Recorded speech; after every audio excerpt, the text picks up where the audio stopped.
Karen Olson. Thank you so much for your kind attention. I'd like to share with you the show that I have up right now at Waterfall Arts called The Embrace.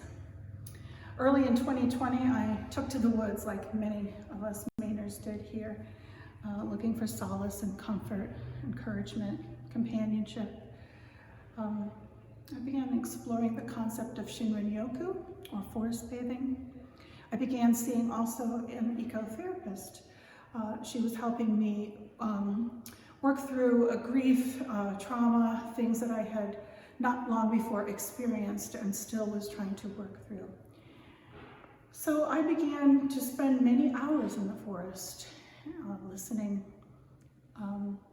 hearing, seeing. I would be very careful to stop and to breathe and to really take in the details of my environment. Then I began to realize that there was something more there that I was not actually seeing. I was innately aware of it, but I didn't know what it was. And so I began research. And so scientifically, I discovered that there is this connection that happens between the trees in the forest. The mycorrhizal network underneath the ground is also involved in this exchange of elements we have electrical connections, we have hormones, we have fragrances. There's all these different things that they use to communicate. And then if I'm in the forest there, the trees are communicating with me as well. And so this is it's a very supportive environment, and I began to feel very much supported.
So as I began to connect in this environment, I began to feel a shift in my perspective. So I began to feel stronger, and I felt stronger in a very good emotional way. So that when I would go to the forest, I would come home and engage with my community, I felt stronger and more able to do so. So this was a fascinating thing to me, and my research has proven that it's really a valuable resource that not many of us take advantage of when we're dealing with mental health issues. So when it comes to this work, I wanted it to represent the feeling or the experience I had in the forest. I wanted you to be able to sort of sense that atmosphere, sense the light and the way that it dances off the leaves on the trees, the textures, especially when it comes to things like the fiber art that I've done here. There's quite a bit of texture in the work. Here, I would often look at the trees and see the funky, twisty things that really connected me to my own experience as a human being. And so I used Japanese papers, Korean papers, and processes that they have used for many centuries to create some of the works, the sculptural works that I have here. There's a process called junchi. There's also a process called momigami that I have used to allow the paper to sculpt and stay in its sculpted state. So what else can I tell you? The work revealed itself in a very elegant and romantic way. And I have decided I am really okay with using that word romantic in this setting because it has a very tactile feeling, but also a very sensory feeling. So there's something that is just very supportive and, well, it's like an embrace.